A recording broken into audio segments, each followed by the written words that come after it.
지난 한 해 5,600여 명이나 되는 20대 청년이 강원도를 떠났습니다. 게다가 출생아 수도 급격히 줄어 이렇게 가다가는 강원도라는 행정구역 존립 자체에 큰 위기가 닥칠 수도 있습니다. 이 위기를 극복하기 위해서 어떻게 해야 될까요? 단지 청년 일자리를 늘리는 것이 해법일까요? 오늘 이슈 토크에서 해법을 알아보도록 하겠습니다. 먼저 오늘 함께 얘기 나눠주실 출연자부터 소개해드리겠습니다. 강원창조경제혁신센터 한종호 센터장 모셨습니다. 네, 안녕하세요. 김동원입니다.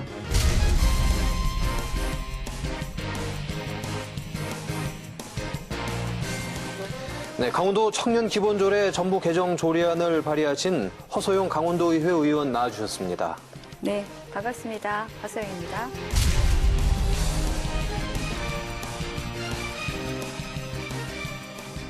그리고 오늘 논의의 당사자이기도 한데요. 강원도로 이주해 청년 창업 벤처를 운영하는 김지우 대표 나오셨습니다. 안녕하세요. 반갑습니다. 김지우입니다.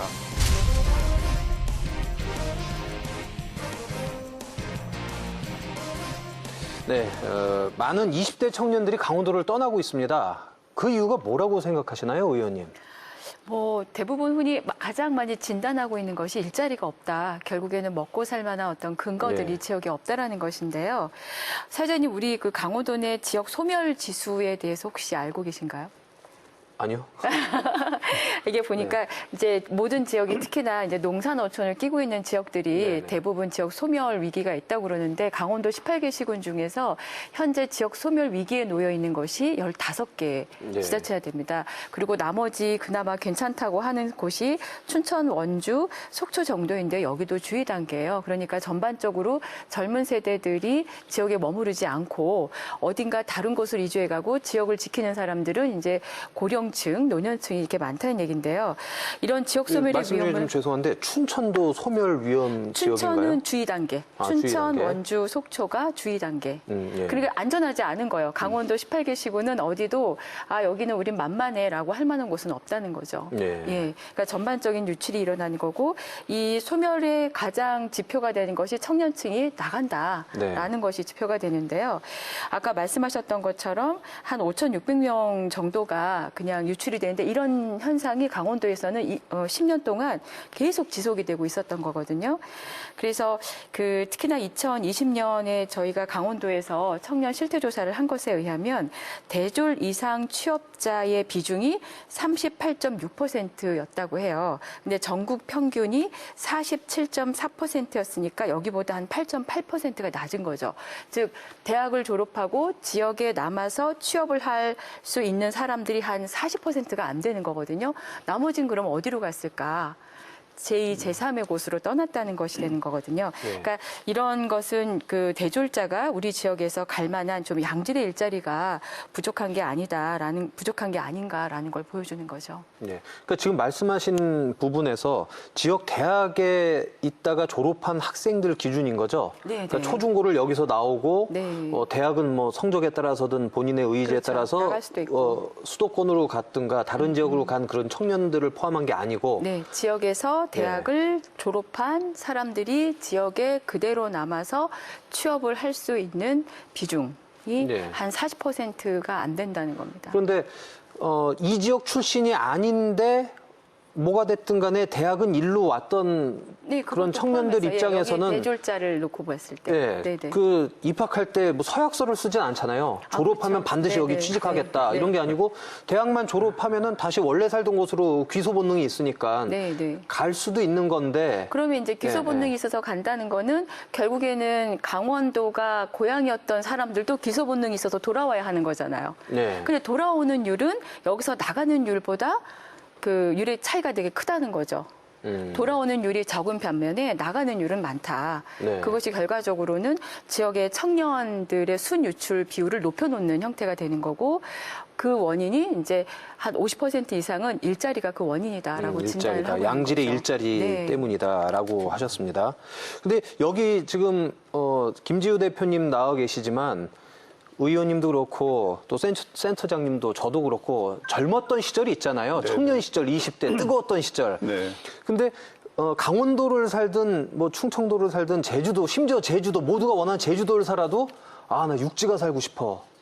이런 경우들도 있고 일자리하고 별개로 너 좀 다른 지역 가 살고 싶어라는 생각을 할 수가 있지 않습니까?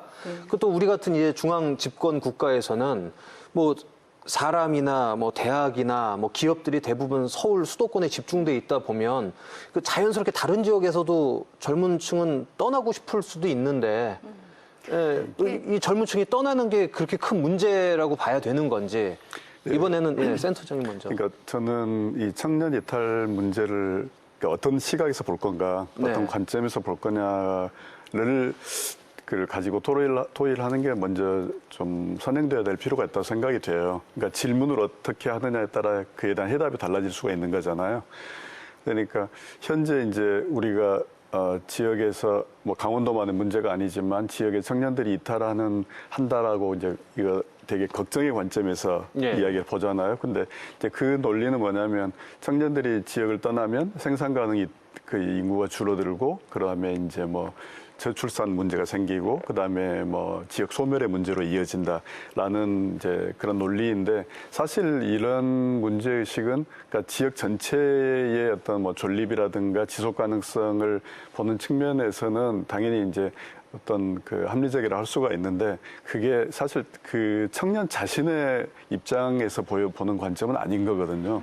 그러니까 청년들은 왜 자기가 이 지역에 정주하지 못하고 이탈하는가에 대한 각자의 문제의식을 갖고 있는데 바깥의 사회에서는 또는 어른들은 청년들이 떠나서 이 지역이 망할 것 같다, 소멸할 것 같다라는 관점에서만 계속 이야기하다 보니까 이제 계속 이게 어떻게 하면 청년을 붙잡아 놓을 건가?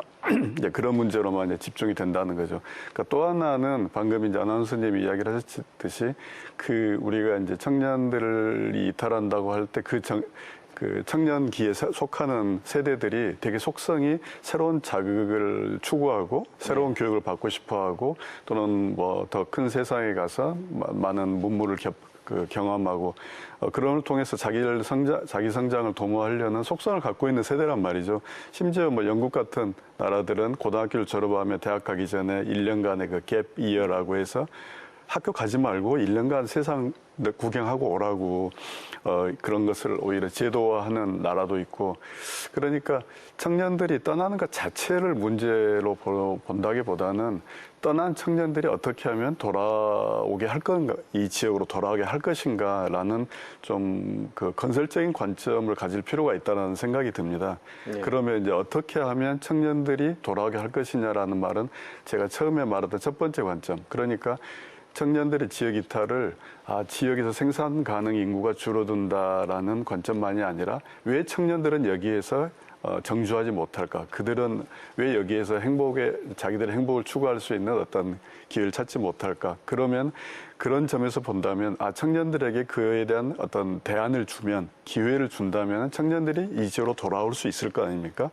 이제 그런 관점에서 청년 이탈의 문제를 보는 게 어떤 문제 논의의 출발점이 될 수 있지 않을까? 저는 그런 생각을 해봅니다. 네, 센터장님은 그렇게 보시고 허소영 의원님께서는 저도 이제 바탕은 사실은 비슷하다고 봐요. 저희가 이 문제를 갖다가 고령화 문제도 노인들이 많아져서 문제야라고 관점이 아니라 지역에 어쨌든 앞으로는 더 나이 많은 사람들이 우리가 지역에서 살아갈 수 있는 환경을 만드는 것 거기에 이제 초점을 두어야 하는 것처럼 청년들이 유출됐다는 것이 이제 우리가 사회적 자본을 놓쳤구나의 시점에서만 볼 것은 아니다. 다만 우리 그 옆에 김 대표님도 있지만 이게 나갔다가 다시 돌아오는 시점을 유턴은 되게 길잖아요. 그래서 은퇴 시기에 돌아온다든지 이렇게 해서 긴 장기적인 시점을 타지에서 보내고 혹은 아예 그냥 타지에서 태어났다가 돌아오는 시점을 한 50대, 뭐 60대 이렇게 돌아오면 사실은 생산 가능 연령은 아니거든요. 그때가 조금 적극적인 의미에서 본다 그러면 저는 강원도라는 지역이라는 곳이 유턴보다는 좀 피턴이 좀 가능한 곳이었으면 좋겠다. 좀 빠르게 돌아올 수 있는 그런 공간을 만들었으면 좋겠다는 생각이 드는 게 젊은이들은 어쨌든 자기를 실험하고 도전하기 위해서 꼭 자기 곳에 자기가 태어난 곳에 갇혀 있을 필요는 없다고 생각을 해요. 더 멀리 배움을 위해서 나갈 수도 있고 직장을 얻기 위해서 나갈 수도 있는데 근데 사람 마음속에서는 고향으로 가고 싶은 본능들이 있거든요. 아까 말씀하신 것처럼. 그런데 돌아오려니까 너무 긴 50년, 뭐 60년 있다가 오면 너무 길죠. 그래서 돌아오고 싶을 때 가장 빨리 돌아올 수 있는 그런 길들을 만들어주는 거. 그래서 저는 유턴보다는 피턴으로 내가 조금 더 빨리 선택해서 올 수 있도록 해주는 그런 생태적인 환경을 만들어주는 게 중요하다고 생각을 하고요. 특히나 강원도 같은 경우에는 그동안 미래의 도시 뭐 이런 식으로 얘기했잖아요. 지금이 아니라 그게 이제 다 풍요로운 자연 환경이나 이런 것들이 오히려 우리를 그렇게 생각하게 만들었는데 저는 미래가 아니라 지금 살기 좋은, 지금 여기서 머물고 싶은, 또 지금 여기서 나를 좀 투자해보고 싶은 그런 환경을 만들어주는 것이 더 중요하지 않을까 생각합니다. 지금 살기 좋아야 미래에도 살 수 있을 것 같습니다. 미래만 내다보면 가전제품을 살 수가 없어요. 맞아요. 네, 내년 되면 또 새로운 게 거 나오니까요. 나오는데 맞아요. 몇십 년 네. 뒤에 사야죠. 네. 피턴 이야기라니까 제가 좀 거들어보고 싶은 게요. 그러니까 이제 그 의원님은 되게 이제 20대에 떠나서 한 50대에 돌아오는 경우를 이제 유턴이라고 생각하시고 네, 네. 그래서 네, 가급적을 네. 앞당겨 보자라는 취지인데 그러니까 그게 좀 우리가 굳이 앞당기려고 노력하지 않더라도 점점 앞당겨지고 있는 어떤 뭐랄까 추세라고 할 수 있는 것 같아요. 왜냐하면 이제 우리 사회가 그 한국 경제가 60년대 이후에 한 그 50년 정도, 그러니까 소위 산업화의 어떤 패러다임 속에서 이제 성장을 해왔고 아무래도 이제 산업화 시대에는 대도시가 모든 생산 자원들을 지배하고 있기 때문에 일자리도 많고 새로운 뭐 배울 것도 많고 하기 때문에 이제 젊은이들한테는 대도시로 가는 게 되게 매력적인 이제 하나의 선택일 수 있다라는 거죠. 근데 우리 사회가 한 2000년대 초반 지나면서부터 이제 뭐랄까 장기 저성장 시대, 그러니까 기존의 산업화의 패러다임으로는 더 이상의 부가가치나 일자리를 생산하지 못하고 요즘 대기업들이 그렇게 예전처럼 많이 뽑지 못하잖아요. 삼성이 매년 3만 명씩 뽑다가 지금은 3천 명 뽑고 그런 시대가 됐으니까. 그러니까 이제 젊은이들이 굳이 일자리를 위해서 오로지 대도시만을 대안으로 찾아야 되는 시대가 아니라는 거고요. 이제 이런 경향이 이미 되게 한국이 일본보다 한 10년 이제 후행한다고 하는데 일본에서는 한 10여 년 전부터 대도시에 있던 젊은이들이 지역으로 농촌으로 혹은 어촌으로 산촌으로 이제 턴하는 추세가 굉장히 빨라지고 있어요. 그래서 이제 일본에서는 그런 친구들을 턴족이라고 불러서, 그러니까 예를 들어 강릉을 떠나서 우리 김지우 대표처럼 강릉에서 강릉 출신인데 대도시로 갔다가 강릉으로 돌아오면 유턴족. 그다음에 예를 들어 강릉 출신인데 돌아와서 강릉이 아니라 뭐 예를 들어 속초라든지 춘천쯤에 돌아오는 그런 경우는 제이턴이라고 하고요. 그다음에 강릉 출신이 아닌데 예를 들어 뭐 서울이나 외지 출신이 바로 강릉에 와서 창업을 하는 그런 경우는 아이턴. 그래서 이제 UJ 아이턴 세 개를 묶어서 턴족이라고 통칭을 하고 이제 이런 친구들이 지역에서 창업을 하는 어떤 이제 주력군으로 카테고리가 만들어지고 있어요.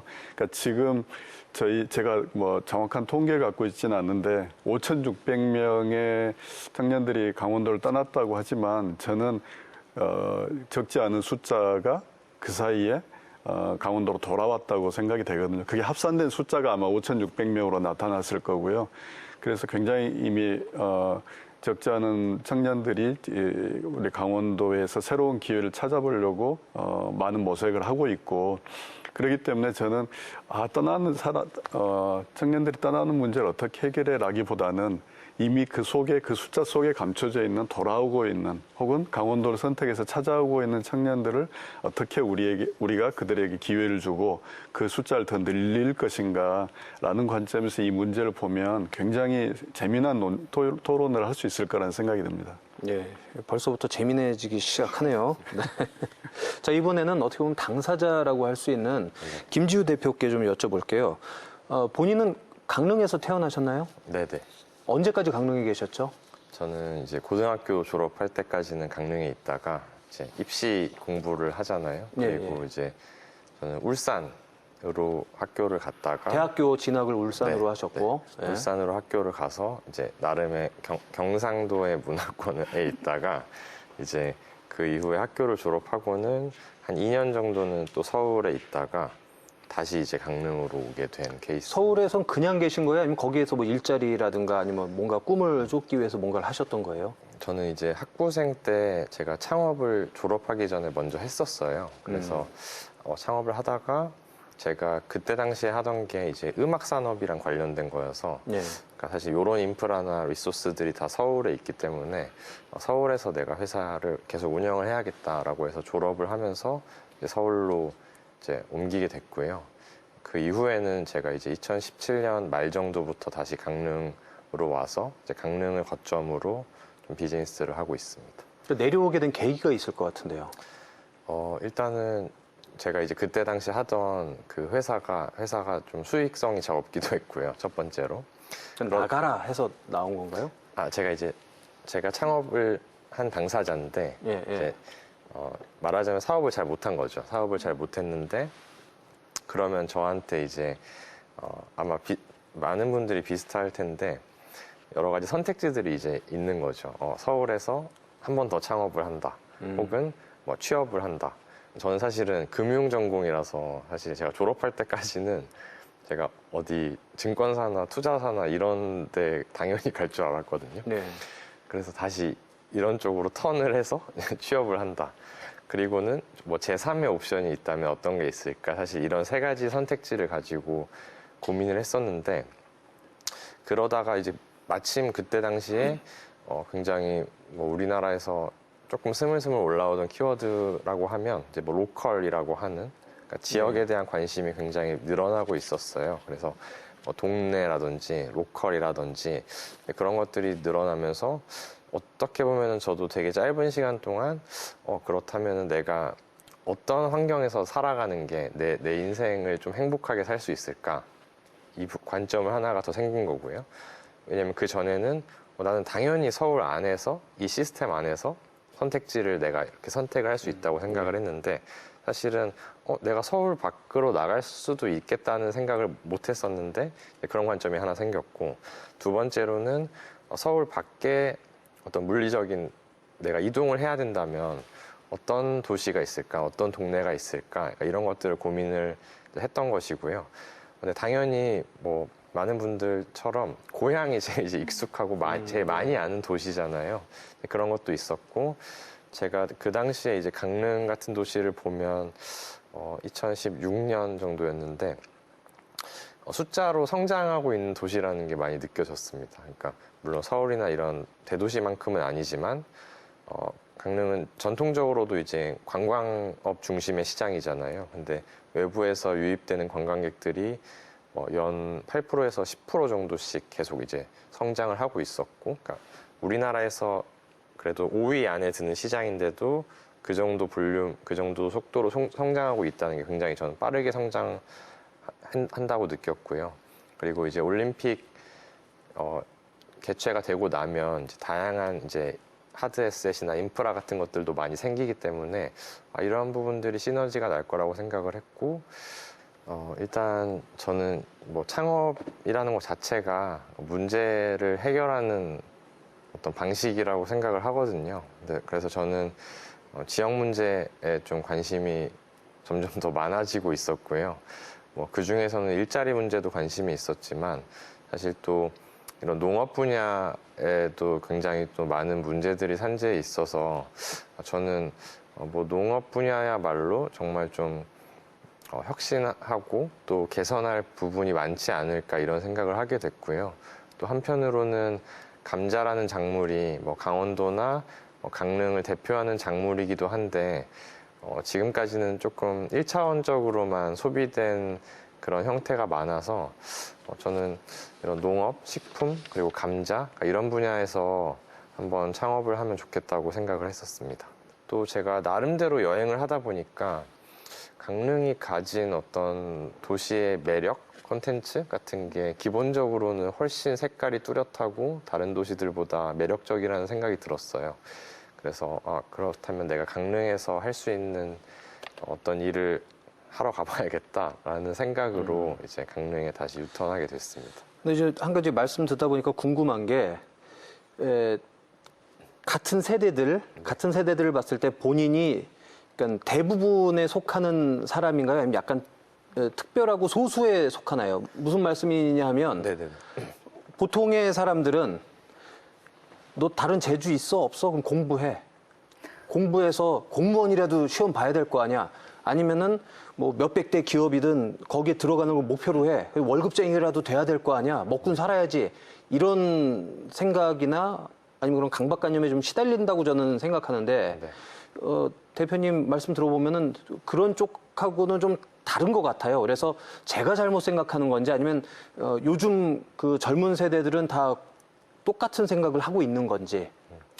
저는 사실 제가 소수라고 생각을 하고요. 그럼 다수들은 여전히 그 취직이라든가 뭐 공무원 준비 이런 쪽에 매진하나요? 네, 제가 알기로는 이제 제 주변 친구들을 보면은 보통 이제 우리가 다 알고 있는 그런 기업에 들어가거나 혹은 좀 전문적인 일을 선호를 하거나 혹은 공무원이 되거나 그러니까 이런 데를 당연히 선호하는 비율이 훨씬 높고요. 네. 그리고 제가 20대 후반 분들을 봐도 좀 비슷한 경향이 있는 것 같은데 이제 확실히 지금 20대 초중반 분들은 조금 많이 달라진 것 같아요. 그래서 제가 어제 아까 그런 얘기 해주셨지만 어떤 기사를 보다 보니까 요새 설문을 했는데 10명 중에 8명이 이제 나는 가치 소비자야라고 느낀다라고 하더라고요. 그래서 그 중에서는 뭐 환경이나 이런 문제에 제일 관심이 많고 근데 사실 그런 것들이 제가 20대 초반일 때는 크게 어떤 생각을 하거나 고민할 거리들이 아니었는데 지금 20대는 예를 들면 이런 내가 어떤 가치를 추구하는지를 한 번 더 고민해보고 그런 거를 실제로 실행에 옮기는 사람들이고 이걸 조금 더 확장해 보면 내가 인생을 어떻게 살고 어떤 업을 할 것인가에 대해서도 조금 다른 가치들이 작용할 수 있다고 생각이 들어요. 아까 한종호 센터장님 말씀해 주신 것처럼 과거의 그런 산업화 시대의 어떤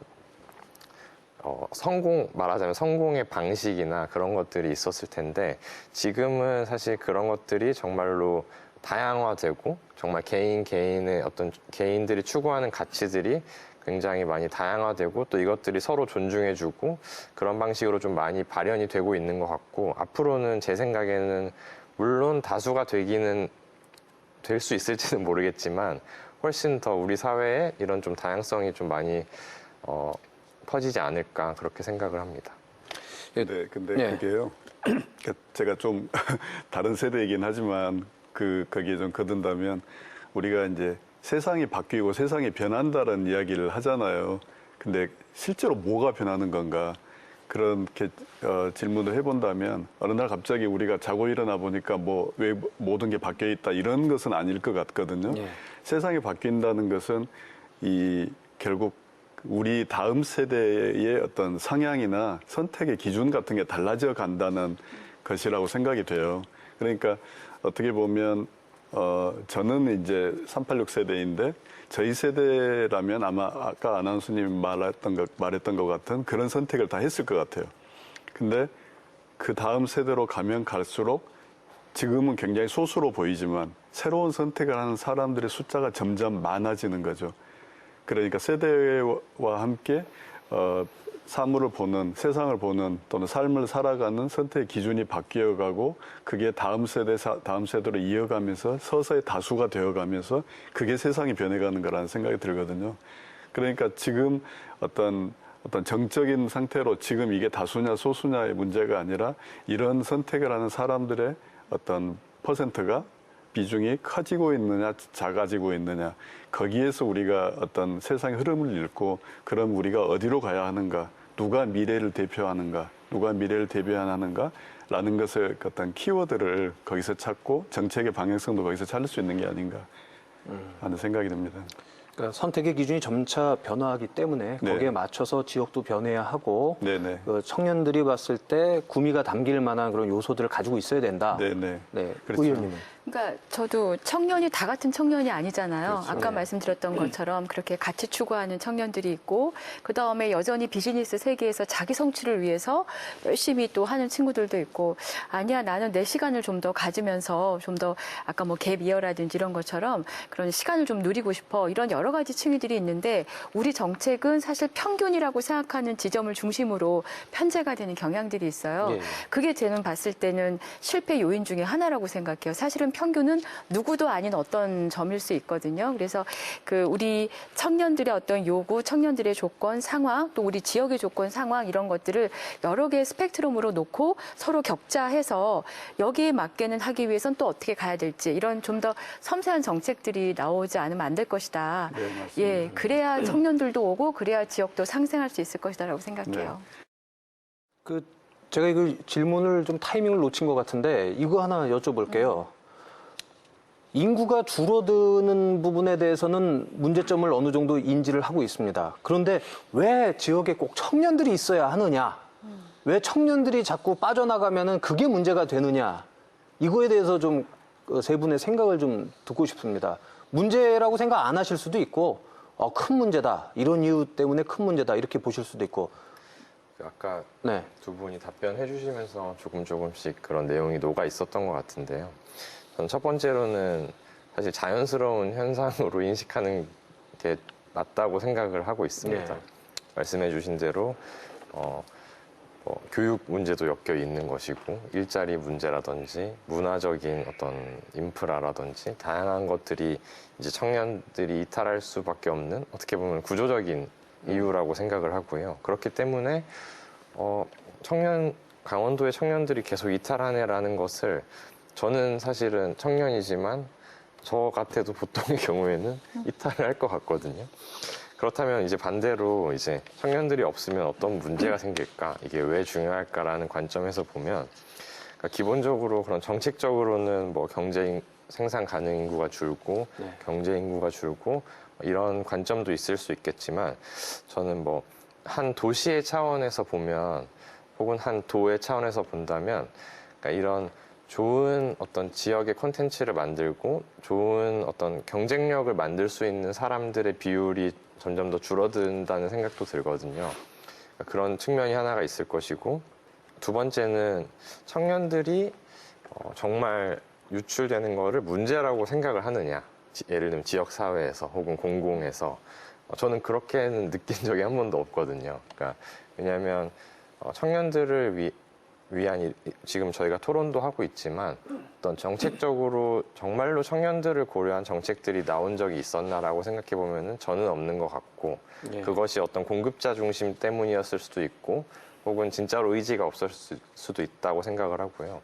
또 지역에 계신 분들도 청년들이 정말로 오는 것을 이분이 반길까라고 했을 때 저는 사실 이런 논의는 많이 되지 않았던 것 같아요. 그래서 정말로 지역에 계신 분들도 청년들이 우리 지역에 와서 뭔가 어떤 역할을 해주길 원하고 뭔가 지역이 바뀌길 원하는지 저는 이런 부분에 대해서도 좀 논의하고 토의할 거리가 좀 있을 것 같습니다. 저는 그러니까 이게 방금 그 질문이 우리가 사실 꼭 한번 던져야 될 그런 질문이라고 생각을 합니다. 그러니까 이제 과거 일본에서 굉장히 선풍적인 인기를 얻었던 그 책이 있는데요. 책 제목이 인구 감소 시대는 위험하다는 착각이라는 제목의 어떤 책이었어요. 근데 이제 이 책에는 뭐 다양한 논의가 있지만 그러니까 그 이야기들 하나를 좀 정리를 해보자면 그러니까 한국과 마찬가지로 일본 역시 이제 고도 성장기를 누려왔고 그 고도 성장기의 이제 끄트머리에서 생기는 인구 감소라는 게 그 지역 소멸과 인구 감소의 문제를 이제 겪고 있단 말이죠. 그러니까 이 개발의 시대에는 계속 우리 경제가 성장만 해왔잖아요. 그러니까 60년대 이후에 태어난 사람들은 한 번도 우리 경제가 후퇴한 적이 없었어요. 매년 성장을 해왔고 당연히 경제 성장을 해야 되는 거 아니야? 저는 그러니까 80년대 이제 대학을 다녔는데 이미 그때도 7%, 8% 정도 성장을 하면 그게 이 정도는 당연한 거 아니야? 그리고 선진국들이 2%, 3% 성장을 했다는데 아니 선진국이란 나라들이 왜 저래? 라고 정말 한심했고 그런 생각을 했었지만 지금 우리 경제가 이제 2% 성장을 하고 있지 않습니까? 그러니까 성장 시대에는 도시도 항상 성장을 했고 아파트 값은 계속 오르고 인구는 늘고 길은 계속 넓어져야 되고 철도는 많아져야 되고 그러니까 그런 게 우리 은연중에 우리의 생각을 잡고 있는 거죠. 그러니까 그 계속 확장되어 가는 사회 시스템을 유지할 수 있는 인구가 줄어든다라고 생각한다면 그건 순식간에 재앙으로 받아들여지고 근데 그 생각을 바꿔보면 완전히 다른 세계가 열린다고 생각을 합니다. 그러니까 우리가 계속 더 많은, 더 빨리, 더 많이, 더 높이를 추구하는 어떤 개발의 시대, 성장 시대의 패러다임이 아니라 일정한 어떤 균형을 이루는 사회의 어떤 그 모든 요소들이 골고루 조화를 이루어서 그 안에 있는 사람들이 골고루 행복을 누릴 수 있는 그런 어떤 균형 잡힌 어떤 사회를 찾는다, 추구한다라고 한다면 그게 꼭 성장이나 확장이어야 될 필요는 없는 거거든요. 이제 그럴 때 그 사회를 적정하게 균형 잡게 해줄 수 있는 적정한 인구는 어느 정도인가, 혹은 현재 줄어들고 있는 인구가 균형 잡게 살 수 있는 어떤 그 사회의 그 라이프 스타일은 뭔가, 이것을 찾는 게 중요한 거지, 인구가 줄어드는 것은 재앙이다. 그러면 이 줄어든 인구를 다시 되살리기 위해서는 뭐든지 다 해야 된다. 라는 것은 굉장히 답이 없는 질문이 될 수 있는 것 같아요. 마치 저출산 문제 때문에 가임기에 여성들이 애를 낳지 않기 때문에 문제야. 그러니까 여성들한테 돈을 더 줘야 돼. 라는 정책 대안에 대해서 모든 젊은 여성들이 열받아 있지 않습니까? 마치 여성들이 애 낳는 기계로 취급하고, 실제로 일본에서도 일본의 어느 장관이 여성들을 애 낳는 기계라고 공식적인 자리에서 표현한 적이 있을 정도로, 그러니까 이것은 저희가 이 인구 감소에 대해서 어떤 우리 스스로 설정한 공포에 사로잡히기 때문은 아닌가라고 되물어볼 필요가 있다고 생각이 됩니다. 저도 그런 맥락에서 사실은 우리가 인구가 감소하고 있어를 상당히 큰 위협으로 계속 우리한테 한 10년 동안 그 얘기를 들어왔던 것 같아요. 그러니까 뭐 고령화가 어떻게 문제가 되고 저출산이 어떻게 문제가 되고, 그런데 어떤 논의는 없었냐면 우리가 한 어떤 뭐 나라 혹은 어떤 지자체 혹은 어떤 지역을 유지하는 데 있어서 어디가 마지노선일까? 어느 정도 인구를 유지하는 것 정도면 괜찮을까? 그것을 위해서 우리가 어떻게 노력해야 되지? 이런 논의가 아니라 그냥 줄어든다가 정말 큰 위협, 공포로 우리로 하여금 계속 위축되게 하고, 아까 말씀하셨던 것처럼 그것의 연장선에서 여성들이 아이를 안 낳으니까 오는 문제지에서 여성들이 비혼이거나 미혼이거나 혹은 결혼했지만 아이를 낳지 않는 경우들에 대해서 모두 획일적으로 이렇게 비판을 했었던 것이 있었거든요. 그래서 정말 중요한 것은 과연 한 지자체를 또 한 공간을 유지하기 위해서 적정 인구는 과연 얼마인가에 대한 그런 논의부터 좀 해야 될 것 같고, 또 하나는 이제 아까 물론 유출이 되는 것은 들어오는 것이 풍부하지 않은 상태에서 유출만 된다고 하면 위험한 일이긴 하죠. 그게 들어오는 것이 어느 정도 수급이 되면서 나가는 것도 선순환될 수 있으면 좋은데, 여기서 한 가지 저는 그런 생각은 들어요. 우리가 지금 씨족 사회나 부족 사회가 아니잖아요. 네. 결과적으로는 이 공간에 태어나서 여기서 고스란히 나이 들어가고 늙어가고 죽음을 맞이했었던 그 산업화 이전 시대하고 지금의 시대는 이미 너무 다르고,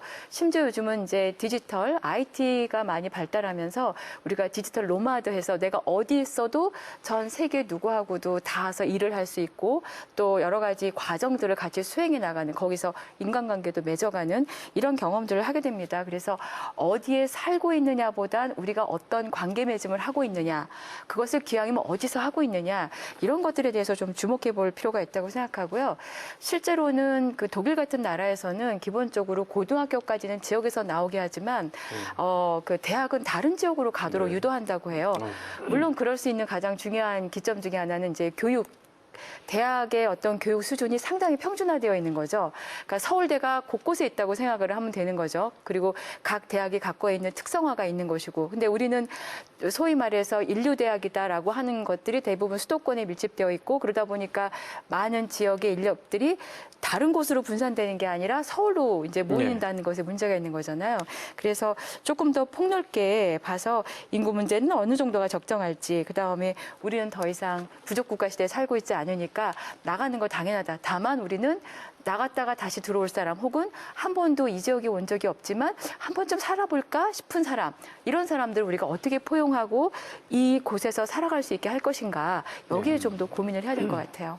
그러니까 막연한 두려움이 아닌 정말 기본적으로 그 도시 혹은 지자체가 유지될 만한 최저 인원이 몇이냐에 대한 연구가 있어야 될 테고, 또 하나는 강박관념처럼 인구가 줄어드는 게 문제야라고 생각하는 것 자체가 문제다라고 지금 말씀들을 하시는 거로 받아들여도 될까요? 네, 그렇습니다. 저희가 오늘 이 자리를 준비하면서 또 하나 짚어야 될 게 바로 그 정부가 그럼 청년들을 위해서 뭘 하고 있느냐. 그냥 알아서 자연적으로 잘 되겠지가 아니고 그래도 정부 차원에서 해줘야 될 게 있는데 그 부분에 대해서 좀 얘기를 해볼까 합니다. 작년 2월이었죠. 그 정부에서 청년 기본법을 제정을 한 걸로 알고 있는데 이 청년 기본법에 어떤 내용이 담겨 있는지 의원님께서 좀 말씀해 주실까요? 네, 청년 기본법이 2020년 2월에 제정이 됐고 시행이 된 것은 8월에 이제 시행이 됐고요. 지금 한 시행된 지 1년 정도 된 상황인데요. 이 헌정 사상 최초로 청년의 권리를 보장하고 청년이 겪고 있는 사회적인 문제를 국가가 해결하겠다라는 것을 책무로 규정한 최초의 법이라고 할 수 있겠습니다. 청년의 이 법에는 청년의 권리 또 책임과 그리고 국가와 지방자치단체가 청년에 대해서 해야 할 책무를 규정하고 있고요.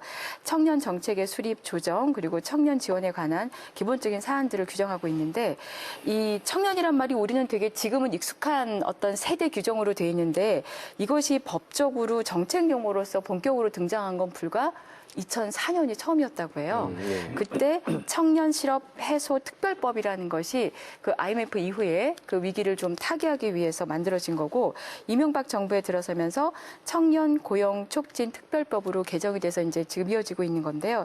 이 법들은 이제 한시적인 법이었고 청년의 특별한 어떤 욕구에 집중돼 있다 그러면 이번 그 청년 기본법은 청년이 갖고 있는 총체적인 어떤 그 어려움들 혹은 어떤 권리들을 국가가 어떻게 해결해 줘야 될지를 고민한다는 측면에서 상당히 포괄적이다라고 볼 수 있겠습니다. 예. 정부에서 또 청년 기본법을 제정하면서 각 또 지자체도 각자의 조례를 또 만들지 않습니까? 네. 지금 허소영 의원님께서 강원도 청년 기본조례 전부 개정 조례안을 또 발의하시고 또 그게 이제 통과가 된 걸로 알고 있는데 약간 청년 기본법하고는 조금씩 다른 것 같아요. 약간은. 일단 가장 다른 것 중에 하나가 청년의 연령입니다. 네, 저도 그걸 여쭤보고 싶었는데. 네. 34세. 예, 저희는 지금 청년 기본법에는 만 19세부터 34세까지로 되어 있는데 그러니까 만인 거죠, 그게. 네네. 예. 저희는 18세부터 39세까지로 그 40세 바로 전까지는 우리 청년으로 보자라고 했는데요. 이렇게 그 지역의 현실이 고령화가 좀 더 많이 진행된 데는 조금 더 그 청년의 연령을 그 범주를 좀 넓혀놨고 서울 같은 곳이나 경기도는 조금 더 좁혀서 운영하는 그런 사례들도 있습니다. 근데 저희가 이걸 위해서 공청회를 할 때 그 오셨던 많은 분들이 45까지 해야 되는 거 아니냐. 또 뭐 내지는 요즘 시대가 어느 시대인데 청년이 40대, 30대냐. 뭐 유엔에서는 최근에 60대까지도 청년으로 봐야 된다. 이렇게 얘기했는데 우리 너무 짧은 거 아니냐. 이런 논의가 있었는데요. 그때 저희가 했던 얘기 중에 하나는 청년의 시기를 무조건 넓히는 것만이 이 청년 정책을 수행하는 것은 아니다. 각각의 연령에 따라 정책의 그 특수성들이 반영이 돼야 되는 거지 청년을 무조건 넓혀서 청년 트랙 안에 이 사람들을 다 넣는 것은 오히려 비효율적이다. 아까 말씀드렸던 것처럼 지금 실제로 저희가 18세부터 39세라고 했는데 지금 18세인 친구들이 우리 김 대표가 지금 30이시라고 그랬나요? 예, 30인 김 대표를 볼 때만 해도 벌써 다른 나이를 살고 있다고 생각을 하거든요. 그리고 30의 나이에 있는 지금 입장에서 40을 바로 앞두고 있는 39은 또 다른 나이일 거거든요. 그래서 이 청년의 나이를 넓히는 것이 아니라 가능한 한 그 청년이라는 그 어떤 그 연령 계층을 보장받으면서 일을 하거나 혹은 어떤 지역에서 생활을 하기에 필요한 정책을 만들기 위해서 그 연령이 포괄해야 될 가장 핵심적인 시기를 담는 거 그것이 이제 중요하다고 생각해서 저희는 좀 그 연령 조건을 그렇게 18세에서 39세로 했고요. 이전에도 그 저희가 조례가 있었는데 그때는 없었던 것이 들어간 것 중에 하나가 청년 정책 조정위원회입니다. 여기서 이제 정책과 관련된 주요 논의들을 할 수 있는 거버넌스 그룹들을 만든 거고요. 그 다음에 청년 지원 사업단을 설치하도록 했습니다.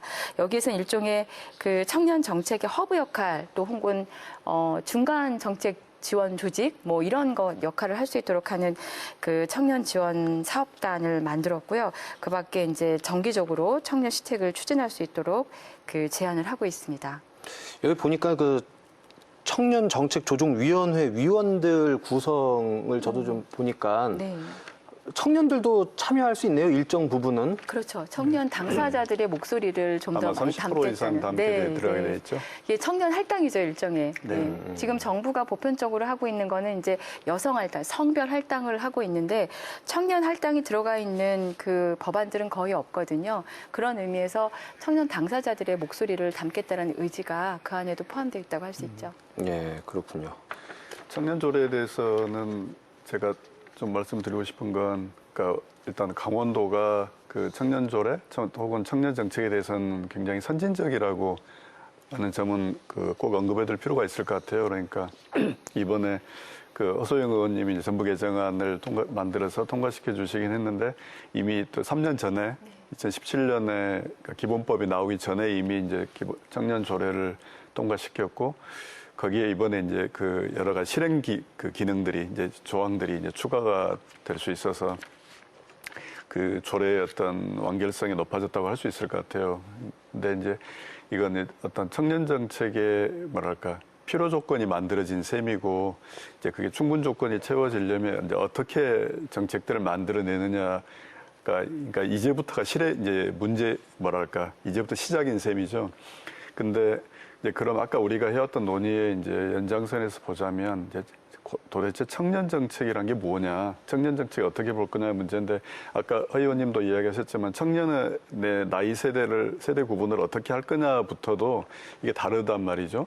그다음에 뭐 더 거슬러 올라가면 뭐 청년이란 용어 자체가 뭐 일본에서 온 용어이지 않느냐라는 이제 뭐 반론도 있긴 한데 어쨌든 제가 생각하기에는 이제 청년이라는 게 하나의 특권이라고 저는 보지는 않아요. 청년이라는 게 벼슬일 수는 없는 거잖아요. 근데 왜 시니어를 위한 정책은 없는데 왜 청년 정책은 필요하느냐?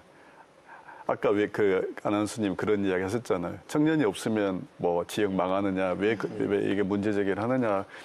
같은 맥락이라고 생각이 되는데, 그러니까 제 생각에는 청년을 우리가 정책적으로 들여다봐야 될 이유는 바로 그 청년의 세대가 기성세대와는 다르게 우리의 미래를 실제로 담지하고 있는, 그러니까 뭔가 기성세대가 못하고 있는 새로운 흐름들을 그 세대가 자기 세대 속에서 스스로 문제로 느끼고 그다음에 새로운 기준을 찾고 새로운 방향성을 추구하면서 새로운 걸 만들어가는 세대이기 때문에 우리가 청년을 귀하게 여겨야 된다는 생각이 든다는 거죠. 그러니까 그렇기 때문에 그런 뭔가 창의적이고 어떤 새로운 혁신을 시도할 수 있는 그런 사람이라면 설사 나이가 39살, 47살 혹은 뭐 60이 넘으면 어떠냐라는 이제 논의까지도 가능하다는 생각이 들고요. 근데 그것을 청년이라는 걸 하나의 그냥 세대 개념으로 하나의 그냥 그 나이대의 세대를 위한 정책으로 본다면 아까 김재우 대표가 이야기했던 것처럼 실효성 있는 정책을 만들기가 정말 어려울 것 같아요. 왜냐하면 그 나이대에 있는 사람들이 동일적이지 않고 추구하는 바와 선호하는 바가 다 다른데 어떻게 그들을 다 만족시키겠어요.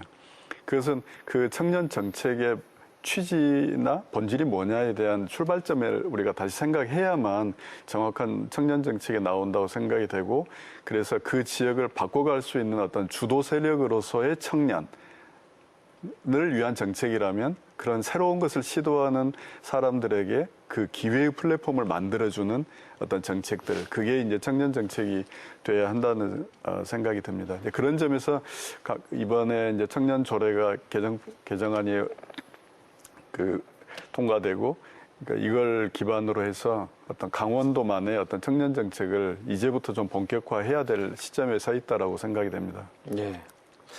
그 다양한 욕구를 다 속속들이 맞춰줄 수는 없고 아까도 말씀하신 것처럼 큰 그 줄기에서 평균을 타겟으로 해가지고 그 정책이 이제 추진된다고 하셨잖아요.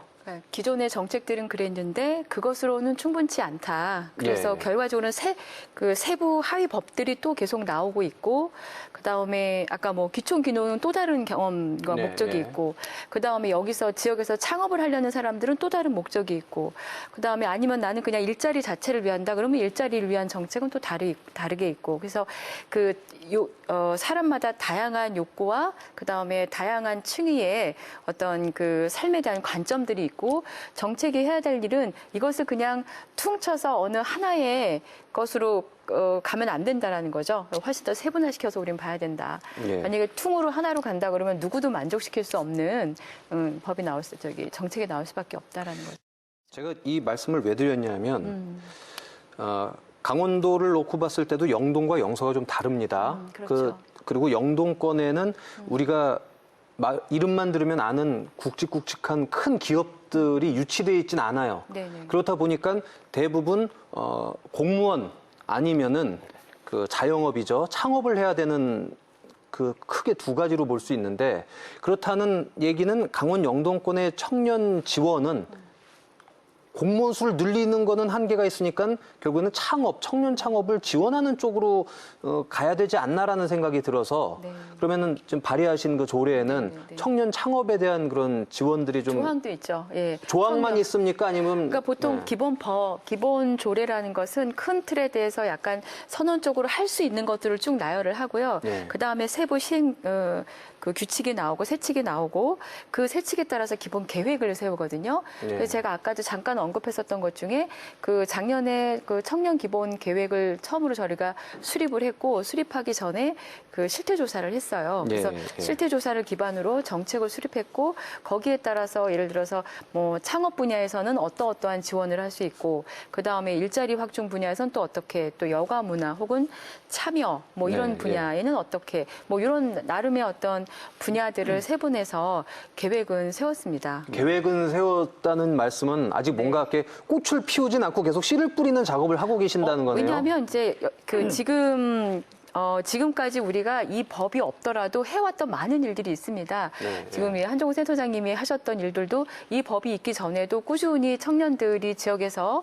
창업을 하고 일자리를 얻고 혹은 새로운 일을 시도할 수 있도록 도와왔던 일들을 하셨거든요. 네. 지원을. 그러니까 그런 일들이 법이 없어도 했었는데 지금은 법으로 명시를 해서 네, 네, 네. 반드시 지자체가 해야 돼까지는 됐고 네. 그거에 따라서 이제 몇 가지 그러면 강원도가 해야 될 일은 무엇인가를 계획을 수립을 했고 아마 그 계획을 수립한 것에 따른 실천이 금년에 이제 네네. 어떻게 보면 처음으로 시행되는 거니까 아직 성과라기보다는 과정이라고 보시면 네. 될 것 같습니다. 그럼 그러니까 37, 38살인 분들은 되게 마음이 초조하시겠어요. 그러니까 이 야, 나 조례가 곧 청년 끝나는데 하면서. 이게 청년 조례가 그 안에 이제 세부적인 그 지원의 내용이 들어가 있다기보다는 네. 강원도지사가 청년 지원 정책을 5년짜리를 계획을 꼭 세우도록 예, 그렇게 의무화돼 돼 있죠. 있고 그다음에 그 5년 계획에 따라서 매년에 연간 실행 계획을 또 세우고 그에 따라서 여러 가지 이제 의회도 보고도 해야 될 거고 예, 예. 그다음에 그 실행 조직까지 만들고 그 속에 청년들이 뭐 일정 비분 그러니까 30% 정도 이상은 꼭 들어가게 돼서 청년들 스스로 자기들의 원하는 것을 반영할 수 있도록 하는 그러니까 이번에는 하나의 시스템이 만들어졌다라고 생각이 되고요. 그러니까 이 시스템이 이제 작동되기 시작하면 빠르면 뭐 내년부터라도 구체적인 성과가 나올 수 있지 않을까 생각이 됩니다. 중요한 거는 이제 이것을 또 마찬가지인데 아까 그 30%의 청년들이 참여할 수 있도록 되어는 있지만 이 30%가 과연 나머지 청년들을 다 대표할 수 있는 30%라고 볼 수는 없거든요. 그러려면 이 30%조차도 많은 청년들한테 이런 것들이 있다. 당신들이 참여할 수 있다라는 것이 좀 알려져야 되는데 그렇죠. 제가 봤을 땐 그런 부분에서는 아직도 저희가 조금 더 적극적으로 해야 될 여지가 있지 않을까 생각을 합니다. 예. 그래서 한번 뭐 예를 들어서 그 30명 중에 누구는 창업을 해서 성공한 어떤 사람도 들어가 있을 것이고 또 누구는 일자리를 얻은 사람도 있을 것이고 한데 예를 들면 지금 취업을 준비 중인 누가 과연 들어갈 수 있을까? 근데 실제로 주변에 보면 취업을 준비 중인 사람들이 되게 많거든요. 네. 한 2, 3년간. 그러니까 이런 그 청년들의 목소리는 그 안에서 또 녹여지지 못하는 부분도 있을 수 있어서 다양한 방식으로 우리가 그 청년들의 목소리를 담아내는 그 30%에 머무르지 않고 하기 위한 노력이 더 필요하죠. 결국 사각지대를 어떻게 없애느냐가 네. 이 청년 기본법의 승패를 좌우하겠네요. 그럴 수 있죠. 네. 네. 그 지역의 또 장점 중에 하나가 산 좋고 공기 좋고 물 좋고 또 땅값 싸고 수도권은 너무 집값이 비싸서 거주하는데도 너무 힘에 부친다 이런 게 사실 있는데 이 강릉만 해도 최근에 집값이 많이 오르고 또 오히려 수도권보다 전세 구하기가 더 어렵다 이런 얘기도 나오는데 이 부분에 대한 뭐 대책이라든가 아니면 해법이 좀 있을까요? 뭐 의원님부터 말씀해 보실까요? 저희가 이제 지난번에 조사한 것에 좀 이렇게 팁이 있을 것 같은데요. 강원도 청년층의 28.2%가 부채가 있다고 합니다. 예. 근데 이 부채를 구성하는 70.7%가 주택 임차 구입을 위한 것이었다고 해요. 결과적으로는 청년들도 가지고 있는 부채의 상당수는 집값을 네. 확보하기 위한 거였다니까 사실상은 그 지역에서 청년들의 그 외벌이 수준으로는 집을 안정적인 그 주거 환경을 갖기가 어렵다라는 걸 볼 수 네. 있겠고요.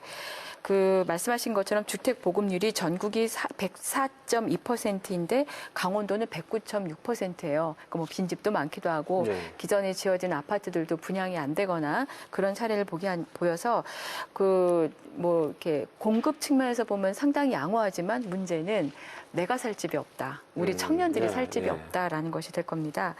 이 수도권과 비교해서 주거 비용이 상대적으로 저렴하지만 경제적인 상황, 즉 급여도 상대적으로 낮잖아요, 네, 우리가. 그러다 보니까 결과적으로는 그 주거 비용의 부담을 느낄 수밖에 없고요. 그래서 그 국가가 지자체하고 같이 또 LH하고 같이 협업해서 하는 것이 뭐 행복주택, 또 뭐 사회 안심주택, 뭐 이런 그 주택들이 있는데 청년들 다수가 조사해 봤더니 73.5%가 그런 주택이 있으면 나 들어가고 싶다. 그런데 이 친구들이 원하는 만큼 그런 주택들은 공급이 안 되고 있다는 거죠. 여전히 이 친구들은 이 청년들은 무엇과 경쟁을 해야 되냐면, 그 일반 민간에서 보급하는 그런 네. 주택을 어떻게 들어갈 수 있는가에 대한 경쟁을 해야 되고 아니면 더 열악한 환경에 뭐 한 5평 남짓한 공간에서 사는 것을 선택해야 되는 수가 많고요. 왜 그러면 그런 행복주택 같은 그 공공 공급 주택을 가려고 하느냐 했을 때 대부분 월세가 낮기 때문에라고 되는 거죠. 그래서 그런 수요는 상당히 높다라고 볼 수 있고요. 지금 문제라기보다 이제 이 제도를 금년까지만 하고 이제 일몰 사업으로 갈 것 같다라는 거죠. 뭐 약간 효과성에 조금 그 미흡한 부분도 있고 정말로 그 주거 부분을 해결하기 위해서는 낮은 가격으로 좋은 살만한 안정적인 그 주거의 질이 담보가 되는 공공 공급이 필요할 수밖에 없다라는 거죠. 그 청년 기본법에 결혼하면 안 되는 그런 조항은 없잖아요. 그렇죠? 그러니까 18세에서 39세까지 강원도 조례 안에 있는데 그 안에 가정도 꾸리고 또 출산도 하고 육아도 해야 돼요. 이제 그렇게 되면 또다시 직면할 수 있는 가장 큰 문제가 바로 교육이거든요. 교육에 대해서 굉장히 좀 가치를 두는 부모님도 있을 겁니다. 뭐 건강하게만 자라다오 공부 못해도 돼 이런 부모님도 계시겠지만 또 교육이 또 빼놓을 수 없는 관심사인데 이 강원도 하면은 교육 경쟁력이 전국에서 좀 이런 표현이 좀 그럴 수도 있지만 최하위 수준이잖아요. 강원도가 아닌가요? 제가 착각하고 있는 건가요?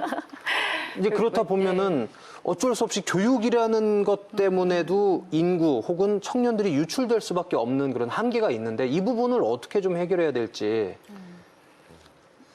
사실 저는 이제 많은 것들이 이제 비대면으로 할 수 있어지면서 그러니까 좀 오늘 나온 이야기들의 많은 것들의 관점의 전환이라는 생각이 드는데요. 뭐 청년에 대한 관점의 전환, 뭐 정책에 대한 관점의 전환, 뭐 인구 감소에 대한 관점의 전환, 그러니까 이런 게 나왔다면은 그러니까 교육에 대해서도 관점을 전환해 볼 필요도 있다고 생각이 들어요. 그래서 사실 한 10여 년 전에 제가 학부생일 때도 그때부터도 뭐 사실 글로벌 기준으로 봤을 때도 유수의 대학에서 이미 그런 강의들을 무료로 볼 수 있는 시기였고 또 그런 정규 대학 강의뿐만 아니더라도 내가 좀 관심이 있는 분야에 대해서는 얼마든지 사실 좀 공부를 하거나 할 수 있는 게 있었던 것 같은데요. 그러니까 그런 차원에서 또 하나 볼 수 있는 게 있는 것 같고요. 그러니까 반대로 저는 아직 결혼을 안 해서 잘 이제 모르는 부분이긴 한데 주변에 많은 분들이 그런 얘기를 하시더라고요. 초등학교까지는 괜찮은데 이제 중학교 때부터는 여기서 뭔가 좀 어려울 수 있을 것 같아라는 말씀을 되게 많이 하시는 거를 들었고 또 조금 더 지나면 뭐 제가 공감할 수 있는 제일 큰 문제는 대학인 것 같아요. 그러니까 대학이 뭐 비단 어떤 교육의 질이라는 측면에서 그것으로 평가를 하거나 하는 건 아니니까 거기서 사실 만들 수 있는 네트워크라는 것도 있고 또 다양한 기타 어떤 사회 자본들이 많이 생기게 되는데, 그러니까 우리나라의 경우에는 지금도 여전히 이제 입시 위주 공부를 하고, 그러니까 그 이유는 좋은 대학을 가면 어떤 다른 반대급부에 얻을 수 있는 게 굉장히 실제로 많기 때문에, 그러니까 그런 것들을 어떻게 뭐 근본적으로 바꿀 수 있을 것이냐, 사실 뭐 이런 문제까지 저희가 얘기를 하기는 어려울 것 같고요. 어쨌든 뭐 아까 그런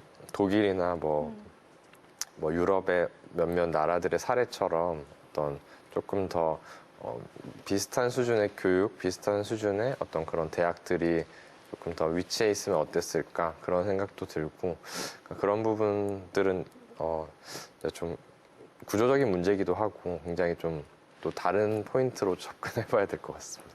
그 문제가 해결이 돼야 그 인구 유출을 어느 정도 좀 큰 줄기는 잡지 않을까, 좀 그런 생각이 저는 하거든요. 사실은 이제 교육열이라는 것이 우리나라를 발전을 지금 이런 수준으로 일으킨 것이기도 하고, 또 상대적으로 본다면 양극화의 원인이 되기도 했습니다. 예. 학군이라는 것이 되게 중요해지면서 서울에서도 그 공간 배정이 달라지잖아요. 발전의 예. 속도가 다 달라지는 것처럼, 하물며 대한민국 전체로 놓고 봤을 때 그 불균형과 양극화는 상당히 크다고 볼 수 있는데요.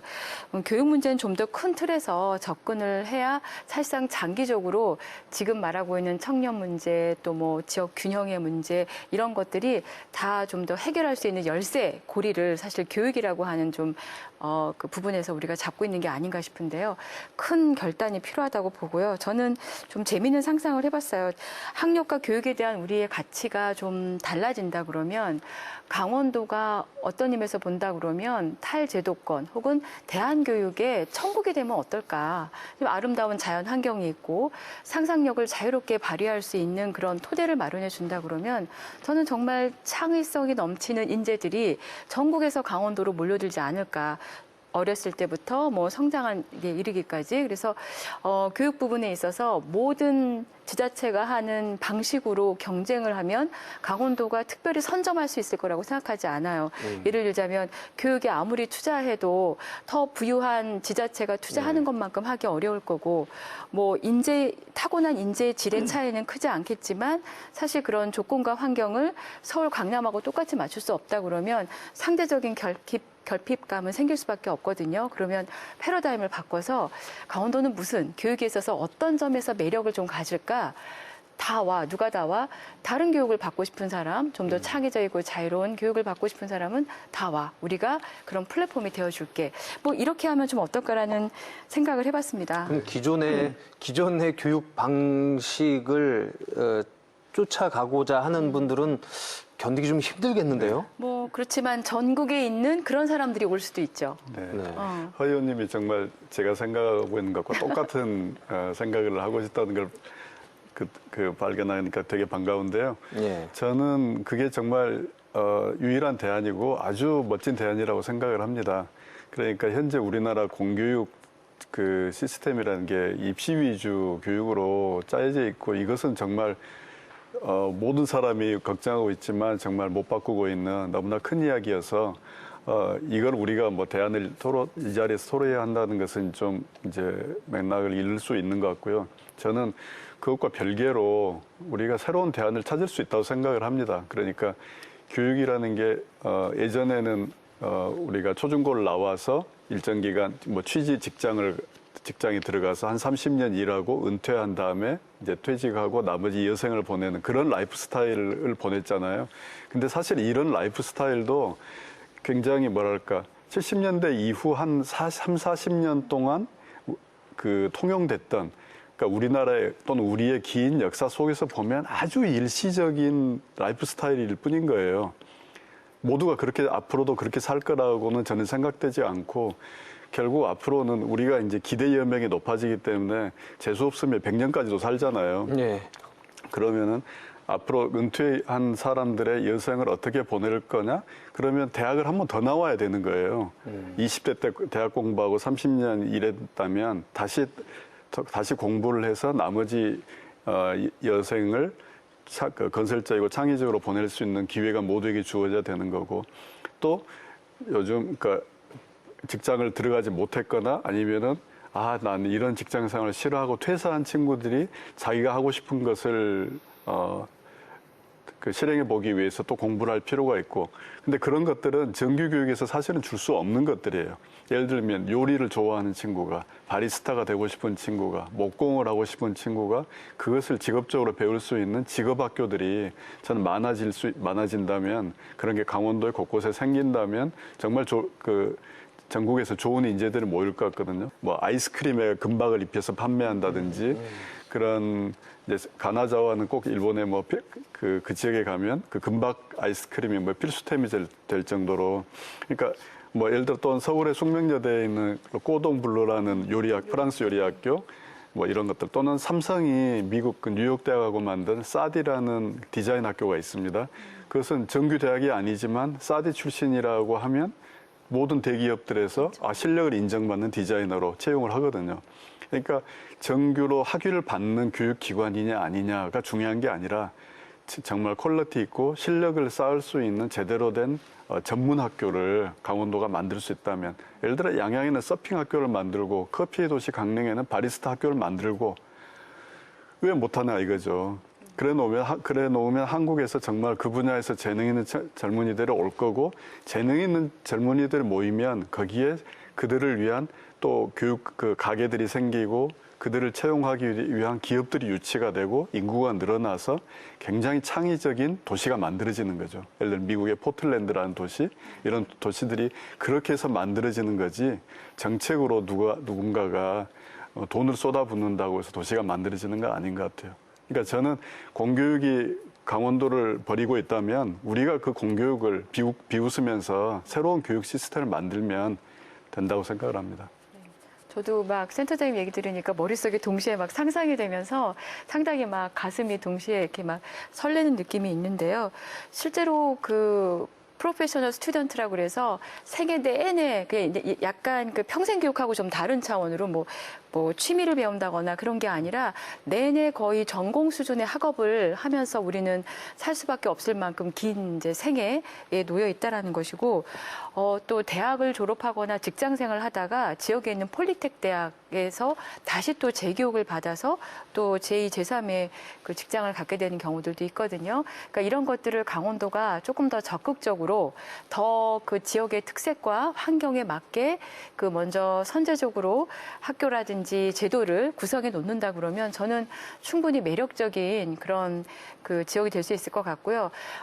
그럴 수 있는 좋은 것 중에 하나가 아직 강원도가 이렇게 땅값이 많이 비싸지 않잖아요. 그래서 무엇을 세워도 혹은 기존에 있던 무엇을 이용을 해도 충분히 그 수도권에 있는 어떤 곳보다 그런 측면에서 경쟁력이 있을 것이다. 그리고 또 한 측면에서는 그러면 이 사람들이 와서 또 머물 곳이 필요하니까 주거에 대한 것도 같이 그렇죠. 또 맞물려 가거든요. 맞습니다. 그래서 저는 사실상 지금 아까 109% 정도의 보급률이 있다고 하지만 그곳에 내 집은 없어라는 절망감이 있는 것 중에 하나가, 많은 경우 이 100%가 넘는 보급률을 가지고 있지만 거기에 이 청년들이 들어갈 수 있는 환경이 되지 않는다면, 혹은 청년들이 가고 싶어도 너무 비싸서 또 다시 여기를 거점으로 해서 외곽으로 또 빠져야 한다 그러면 저는 효과가 반감될 것 같아요. 그래서 조금 더 지속 가능한 지역 환경을 만들기 위해서는 교육 시스템이 있으면 다시 또 그것에 맞는 또 주거 시스템들이 또 같이 이렇게 맞물려 가야 되는 것이다. 그래서 좀 저렴한 임대료 혹은 그러면서도 안전한 공간, 이런 것을 만드는데 우리가 투자해야 된다. 그것은 인프라인 것이기도 하지만 인적 자원에 대한 투자이기도 하다라는 점을 가지고 좀 저희가 적극적으로 해야겠다는 생각을 합니다. 두 분 말씀 잘 들었는데 이번에는 저 김지우 대표께 한 가지 좀 여쭤봐야 될 것 같습니다. 아까 센터장님도 말씀하셨지만 창업을 하고 나서 죽음의 계곡을 지나서라고 말씀하셨어요. 무슨 노래 가사 같기도 한데 네. 그만큼 창업을 하고 힘든 시기가 오고 또 그러면서 뭐 도산하는 경우들도 많잖아요. 네. 대표님은 어떻게 그걸 지나오셨는지. 저는 사실 아직 죽음의 계곡에 있는 것 같고요. 아직도? 네. 네. 근데 이제 그 죽음의 계곡이라는 게 또 뭐 모든 비즈니스에 적용되지는 않는 것 같아요. 그래서 뭐 우리가 흔히 말하는 유니콘이라는 어떤 그런 기술 기반으로 굉장히 빠른 성장을 추구하는 스타트업들도 있고, 또 요새는 카멜이라고 해서 이렇게 조금은 느리게 성장하지만 굉장히 탄탄한 그런 비즈니스를 만드는 이제 코로나19 오면서 뭐 카멜 기업의 시대가 온다 뭐 이런 재밌는 이야기들도 나왔었는데요. 네.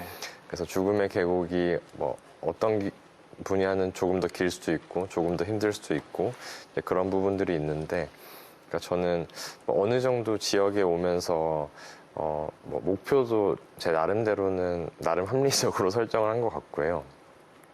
그리고 두 번째로는 이제 사실 이 창업가들이 굉장히 힘들어하는 게, 저는 오늘 뭐 청년에 대해서 이야기를 하고 있으니까 첫 번째로는 뭐 지역에서 창업 이전에 사실 지역을 알지 못하는 분들이 대다수인 것 같아요. 그러니까 아직도 강릉하면은 뭐 그게 어디에 있어? 예를 들면 이런 분들도 많이 계시고요. 수도권에 사는 친구들 중에서는 외국인 말고 네네네. 수도권에 사는 네. 분들인데 강릉이 네. 어디 있어라고. 네. 뭐 동해에서 왔어 하면은 동해 바다에서 온 그러니까 동해안, 어디? 서해안, 네, 남해안인 줄 이런 알고. 식으로 네. 얘기를 하는 거고요.